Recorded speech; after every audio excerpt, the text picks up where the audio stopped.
It was a Tuesday. The sun was shining, birds were singing. The park was filled with the usual hustle and bustle of people enjoying their day, unaware of the impending chaos. And Donald the Fucker, as he would soon be known, decided to attack a watermelon.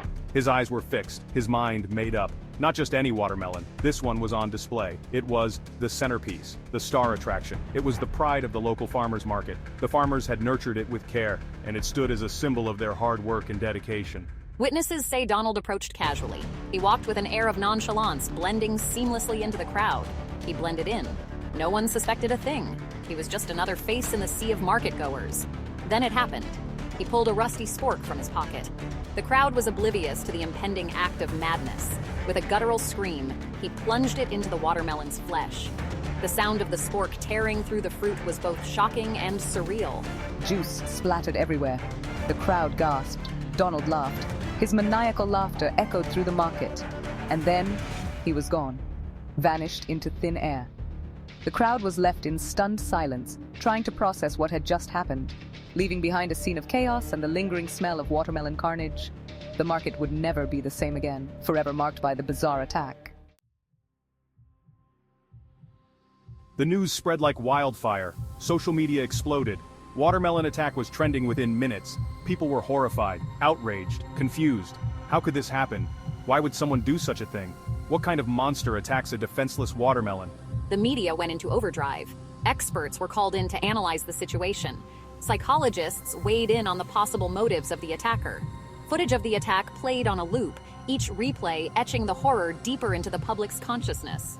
The world had changed. No one could deny it. In the wake of the attack, the government faced mounting pressure. They had to act. They had to do something to reassure the public, to prevent this from ever happening again. And so, the Watermelon Protection Program was born, a multi-million-dollar initiative dedicated to safeguarding watermelons nationwide. New security measures were implemented at supermarkets and farmers markets. Watermelons were now under 24/7 surveillance. Body armor for watermelons was being developed. The world had officially gone mad. But while the government scrambled to restore order, something strange was happening. Donald the Fucker, the perpetrator of this heinous act, was gaining a following. A cult, some whispered. They called themselves the Spork Society. They praised Donald's actions as a blow against conformity, a rebellion against the mundane. They wore sporks as necklaces. They carved watermelons into effigies of their hero. They were a bizarre, unsettling presence lurking at the edges of the national conversation. Meanwhile, the manhunt for Donald the Fucker continued. Authorities were relentless, scouring every corner of the city, leaving no stone unturned. The search was intense, with police cars speeding through the streets, sirens blaring, and FBI agents coordinating their efforts. The FBI released a sketch based on eyewitness accounts. The sketch artist worked meticulously, capturing every detail described by those who had seen him. At a press conference, the sketch was unveiled, hoping it would jog someone's memory. A grainy image of a man with a wild beard and a crazed look in his eyes surfaced. The footage was poor, but the distinctive features were unmistakable. His appearance was unsettling, adding to the urgency of the search. They offered a reward for information leading to his capture. The reward was substantial, a tempting sum that could change someone's life. Flyers were distributed, and posters were plastered across town. But Donald the Fucker remained elusive. He seemed to vanish into thin air, slipping through the cracks like a ghost. The empty streets at night only added to the eerie atmosphere, a phantom haunting the nation's psyche. His presence was felt everywhere, yet he was nowhere to be found. The fear and uncertainty he instilled were palpable. Some said he was hiding in plain sight, disguised as an ordinary person, blending into the crowd. He could be the man reading a newspaper at the cafe or the person in a hat and sunglasses walking past you. Others claimed he had fled the country. Conspiracy theories abounded.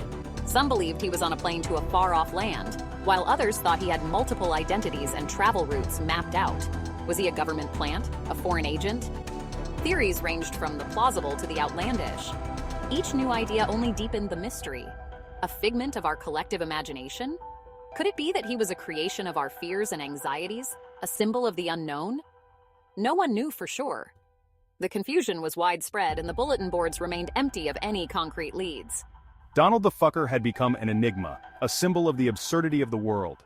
His story was a reflection of the chaos and unpredictability of our times, a reminder that sometimes the most bizarre tales are the ones that capture our imagination the most.